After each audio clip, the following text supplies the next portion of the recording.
Genesis chapter 18 verses 16 through 22. Abraham's interview with God. BC 1898. And the men rose up from thence and looked towards Sodom, and Abraham went with them to bring them on the way. And the Lord said, Shall I hide from Abraham that thing which I do? Seeing that Abraham shall surely become a great and mighty nation, and all the nations of the earth shall be blessed in him. For I know him, that he will command his children and his household after him, and they shall keep the way of the Lord to do justice and judgment, that the Lord may bring upon Abraham that which he hath spoken of him. And the Lord said, Because the cry of Sodom and Gomorrah is great, and because their sin is very grievous, I will go down now, and see whether they have done altogether according to the cry of it which is come unto me, and if not, I will know. And the men turned their faces from thence and went towards Sodom. But Abraham stood yet before the Lord. The messengers from heaven had now dispatched one part of their business, which was an errand of grace to Abraham and Sarah, and which they delivered first. But now they have before them work of another nature. Sodom is to be destroyed, and they must do it.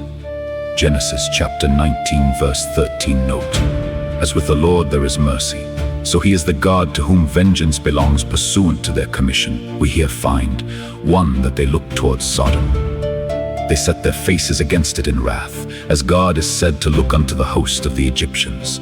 Exodus chapter 14 verse 24. Note, though God has long seemed to connive at sinners, from which they have inferred that the Lord does not see, does not regard, yet, when the day of his wrath comes, he will look towards them. 2, that they went towards Sodom, and accordingly we find 2 of them at Sodom. Genesis chapter 19 verse 1. Whether the third was the Lord, before whom Abraham yet stood, and to whom he drew near, as most think, or whether the third left them before they came to Sodom. And the Lord before whom Abraham stood was the Shekinah, or that appearance of the divine glory which Abraham had formerly seen and conversed with, is uncertain. However, we have here 1. The honor Abraham did to his guests. He went with them to bring them on the way, as one that was loth to part with such good company, and was desirous to pay his utmost respects to them. This is a piece of civility proper to be shown to our friends, but it must be done as the apostle directs. 3 John verse 6, after a godly sort. 2. The honor they did to him. For those that honor God, he will honor God, communicated to Abraham his purpose to destroy Sodom. And not only so, but entered into a free conference with him about it, having taken him more closely than before into covenant with himself. Genesis chapter 17. He here admits him into more intimate communion with himself than ever, as the man of his counsel.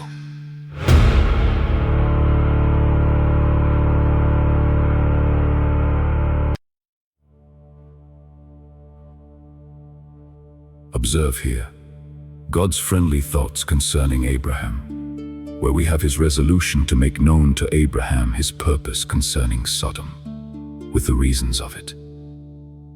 If Abraham had not brought them on their way, perhaps he would not have been thus favored. But he that loves to walk with wise men shall be wise.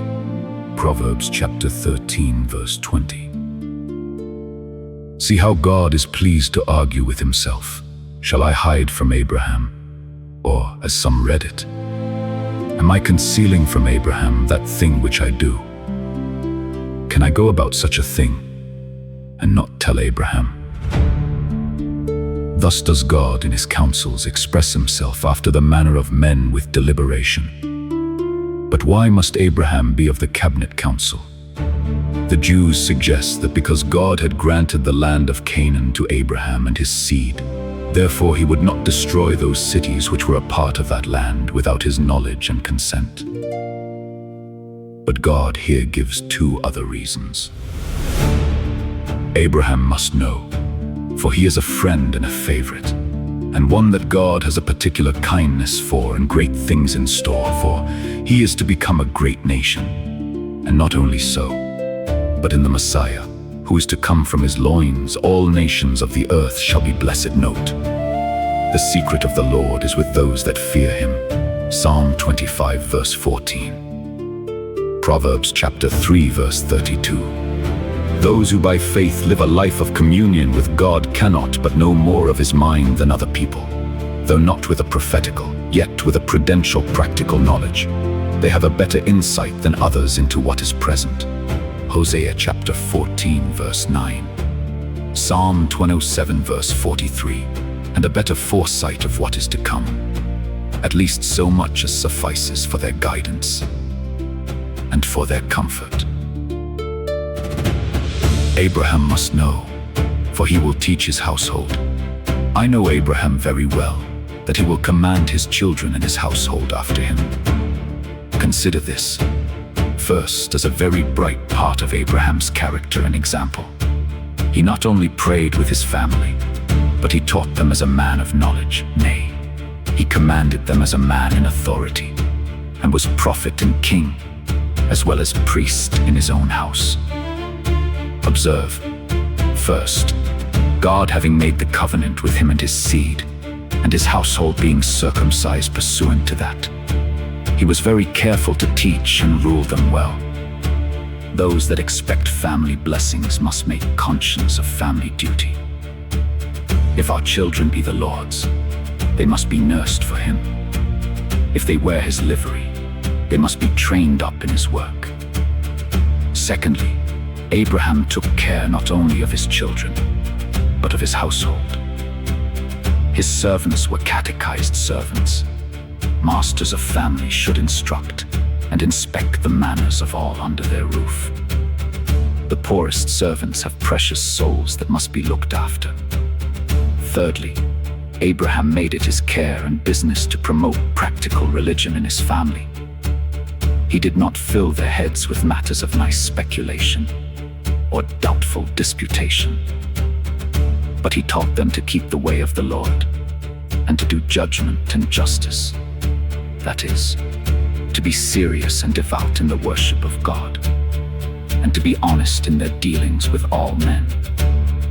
Fourthly, Abraham, herein, had an eye to posterity, and was in care not only that his household with him, but that his household after him should keep the way of the Lord, that religion might flourish in his family when he was in his grave. Fifthly, his doing this was the fulfilling of the conditions of the promises which God had made him. Those only can expect the benefit of the promises that make conscience of their duty.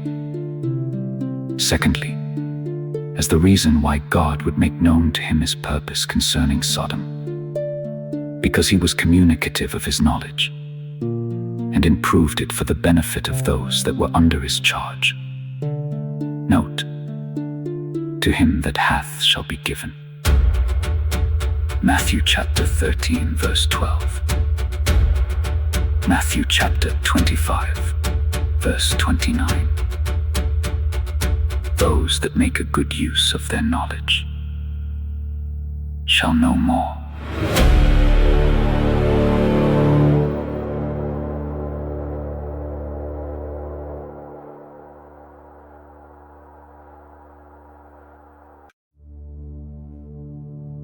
God's friendly talk with Abraham, in which he makes known to him his purpose concerning Sodom, and allows him a liberty of application to him about the matter. 1. He tells him of the evidence there was against Sodom.